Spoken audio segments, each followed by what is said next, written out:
game music. It's the melodic element designed to captivate our emotions and immerse us in the world of the game. The way it harmonizes with the visuals helps to deliver a truly memorable experience. Sometimes, these songs are reborn in brilliant new form. Welcome to Melodies of Gaming, a musical series that explores reimagined songs and official game titles and how they capture the essence of the action. In this episode, we will examine the music of Shantae and the Seven Sirens for various platforms and how the reprised themes have changed from the originals of their respective games. I'm Matthew Kierkegaard, but you may know me as Peach Toadstool.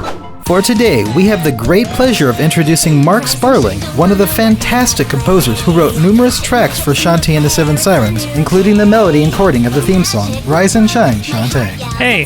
Now, let's begin this melodious journey. Shantae was a platforming action-adventure title on the Game Boy Color, developed by WayForward Technologies and published by Capcom in 2002. It featured a belly-dancing, half-genie protagonist with a purple ponytail, also called Shantae. She was created by Aaron Bozon as far back as 1994, but the young heroine wouldn't see her first adventure for years beyond her conception on paper. Aaron, along with her husband Matt Bozon, spent several years developing the Shantae brand. Eventually, they both found a home at startup game development studio WayForward, where they developed the game with programmer Jimmy Huey. After a lengthy and complex development process, the small but growing team was able to bring Shantae and her world to life. In the game's story, Shantae served as the guardian genie of Scuttletown in Sequentland, living in a lighthouse and enjoying a relatively easygoing life. This peace was disturbed when Risky Boots, a notorious lady pirate, stole the prototype steam engine from local relic hunter Uncle Mimic for her own nefarious plans. Shantae set forth on a quest to stop Risky, meeting friends such as Bolo, Sky, and Wrench, and Roddy Tops along the way. Aside from Shantae's staple hair whipping for attacking, the game introduced a rhythmic dancing mechanic that allowed her to transform into various creatures. In addition, several optional items, both offensive and defensive, helped Shantae when encountering foes. While not a widely known game at the time, Shantae was a cult classic that boasted several technical achievements for the limited Game Boy Color hardware. These would include the use of advanced palette optimization techniques to display more colors on screen simultaneously, as well as buttery smooth animation with the application of more sprite frames. It even had a day-night system. The soundtrack was written by Jake Kaufman. It was presented in a dance style with a touch of Middle Eastern flair. Many tracks added cleverly placed delayed notes to simulate reverb or echo, while rapid arpeggios gave the illusion of solid chords. Overall, the music was executed quite brilliantly.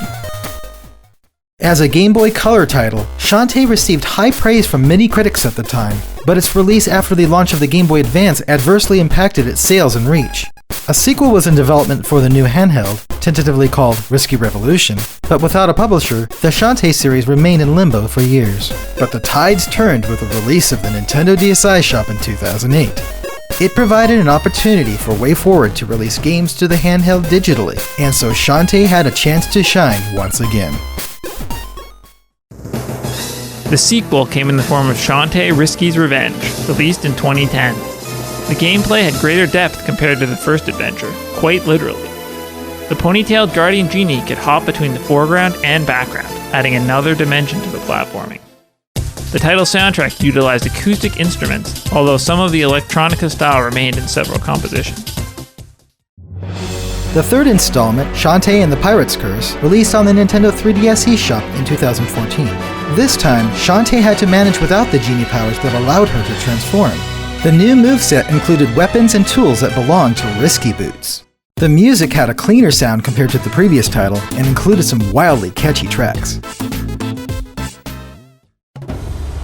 Shantae was ready to break into console and computing gaming, but she needed a little boost to spring her into the big leagues.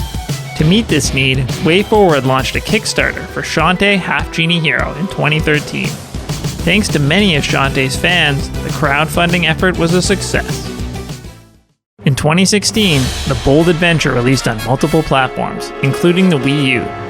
Shantae finally had her genie powers again, able to transform not only into her iconic forms, but into several new creatures as well. In addition, the game presented new modes in the forms of adventures from the perspectives of other characters, as well as some based on outfits for Shantae. The game featured amazing music, inspired by Middle Eastern styles, dance, and jazz, including the iconic theme song, Dance Through the Danger. Shantae and the Seven Sirens first released on the Apple Arcade in 2019 as the first installment in a two-part adventure, with the second part releasing the following year in March. In May 2020, the complete experience released on Windows, PlayStation 4, Xbox One, and Nintendo Switch. This marks Shantae's fifth adventure, which takes place during the cast's vacation on Paradise Island. Shantae and several other half-genies are invited to the island to participate in a performance for the Half-Genie Festival in Arena Town. However, during the show, all of the half-genies are kidnapped, except Shantae. In her search to rescue them, she encounters Risky Boots, who tells her about a great treasure beneath the island. Shantae also learns that the real kidnappers may be the true rulers of the island, 7 chimeric sirens lurking in the depths.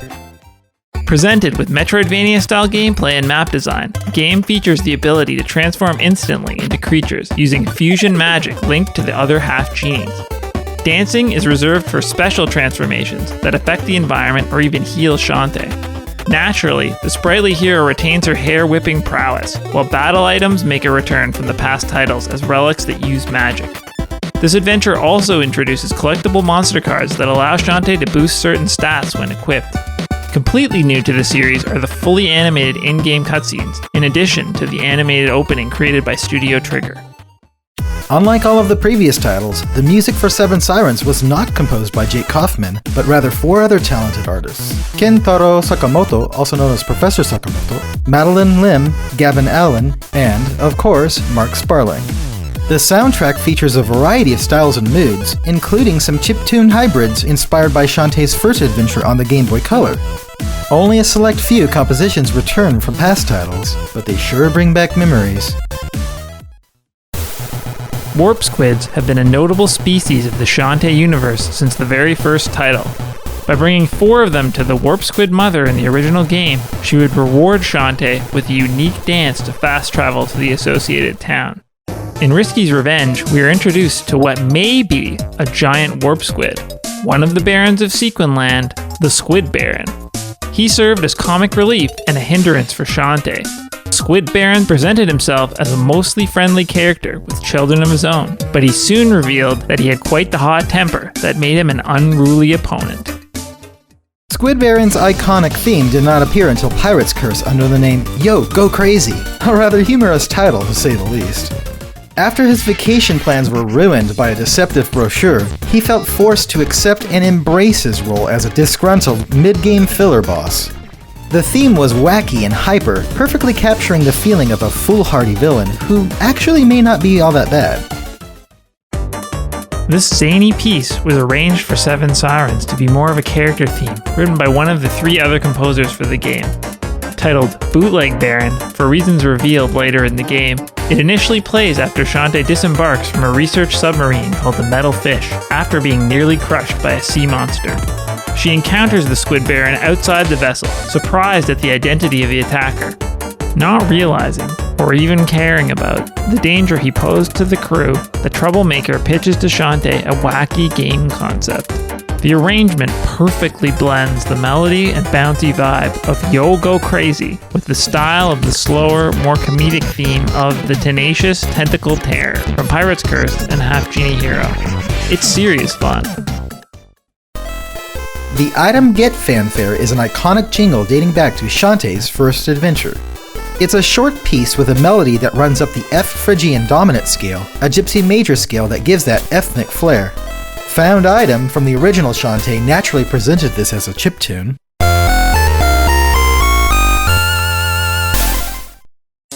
Item fanfare from Risky's Revenge to use instruments you might find in that part of the world, along with a synth bass.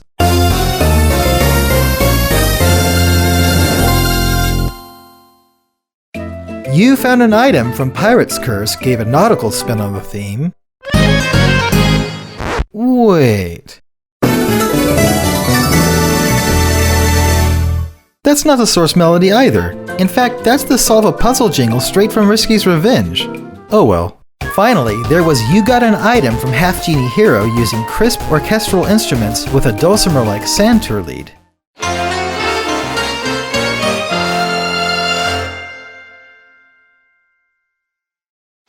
I wrote the version found in Seven Sirens.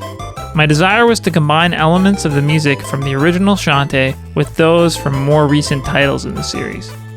The result was a hybrid piece combining direct Game Boy sound, piano, and strings with an orchestral cymbal finish. While it doesn't stray too far from past iterations, it does feel like a return to its roots. Risky Boots, the infamous Queen of the Seven Seas and all-around nemesis of Shantae, boasts a legendary theme of her own. It first played in the Game Boy Color title after Risky and her Tinkerbat minions burst out of a cannonball pod that landed on the outskirts of Scuttletown. During her dialogue with the Guardian Genie, Risky's menacing theme played, delivering catchy, hard-hitting beats.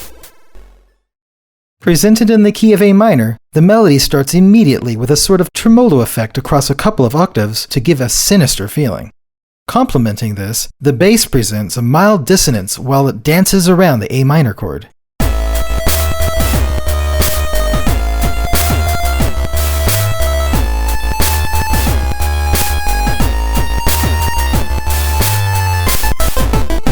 After a short transitional run down the scale, the B section provides a new chord progression of F sharp minor, C, E flat minor, and A minor, represented by the swelling of rapid arpeggiated chords.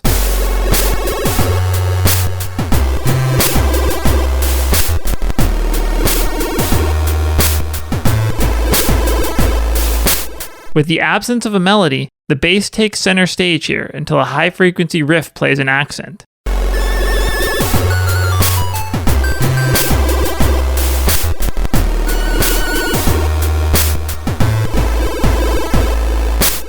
Overall, the piece is well suited for this Captain of Mischief. The version of the theme in Risky's Revenge introduced a proper intro, changed up the bass, and extended the melody in the A section. But the most notable difference is that the B section featured a proper maritime melody line, a Shantae shanty if you will, that stayed throughout the series to date. The theme also made a cameo in the last battle of the game.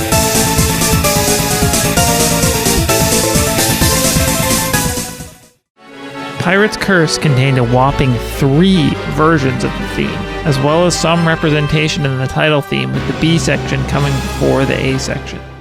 The composition most similar to the previous arrangement stayed true to the sources, with cleaner sound and some mild enhancements. A funkier take on the piece came in the form of Do You Even Whip?, which played during a cutscene with Risky Boots at the Lonely Grave. And in a secret battle gauntlet. Just listen to that rockin' rock organ.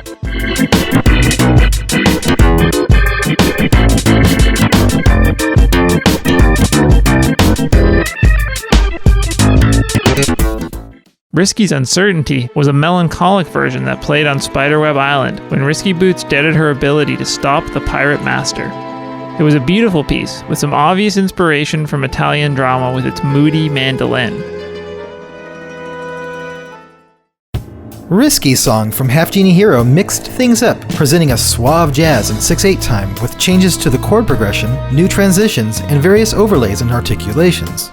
The blues saxophone solo that played over the most familiar part of the melody later was a stunning addition, as well as the passionate flute, brass, and distortion guitar combination that followed. I wrote the arrangement of Risky's theme that appears in Seven Sirens. It plays when the troublesome pirate sets to rig the large hatch leading underground with explosives to gain access. Affectionately titled Risky Blows the Hatch, this version of her theme takes a lot of inspiration from hip-hop and R&B from the 1990s and 2000s. The first candidate for the remix started with an intro and record scratch that led into the main sections. It included instruments closer to modern synth, lo-fi samples, and an electric piano, amidst phonograph static pops. It's a beta version that has never been heard publicly. Until now.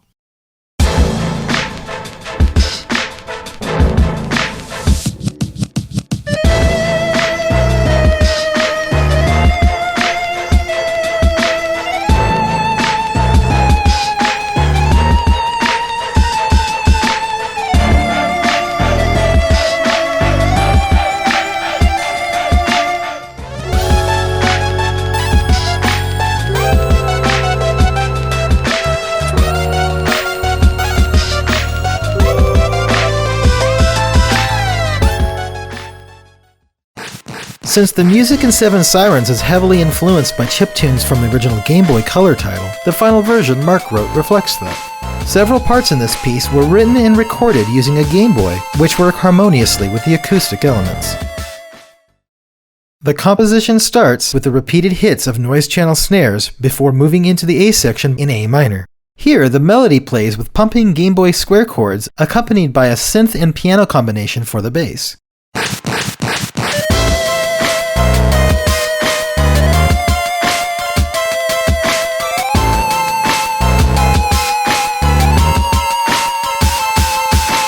It follows this pattern into the extended melody introduced in Risky's Revenge, adding a soft pad, but overall remaining true to the sources.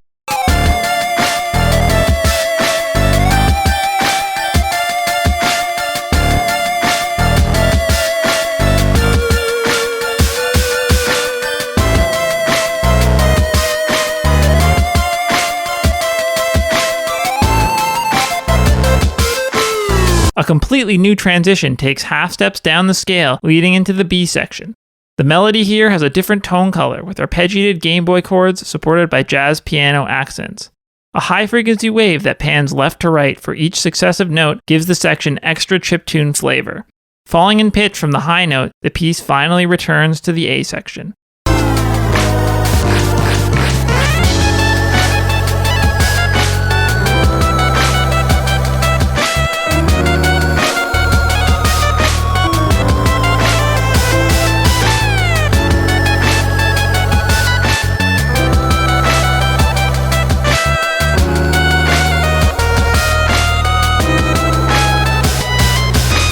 My hope with this arrangement is that it captured the best of both worlds, combining chiptunes from the 8-bit era with more contemporary game music styles. And with that, we've come to the end of this melodious journey. Shantae and the Seven Sirens presented us with a few iconic pieces remixed by composers new to the series, as well as their imaginative original compositions for the game. Many thanks go to Mark Sparling for collaborating with us and providing transcription assistance, an awesome early version of the feature presentation, and the amazing reprise heard at the end of this video. Check the description to see how you can follow and support him. Thanks for having me. That's all for this episode of Melodies of Gaming. Thanks for listening. If you enjoyed this musical analysis, consider giving it a like and let us know which reimagined game music you would like us to examine in the comments below, and we may feature it in a future episode. Please be sure to subscribe and ring that notification bell if you haven't yet. And of course, stay tuned to Game Explain for more Melodies of Gaming and other things gaming too. Until next time, ciao.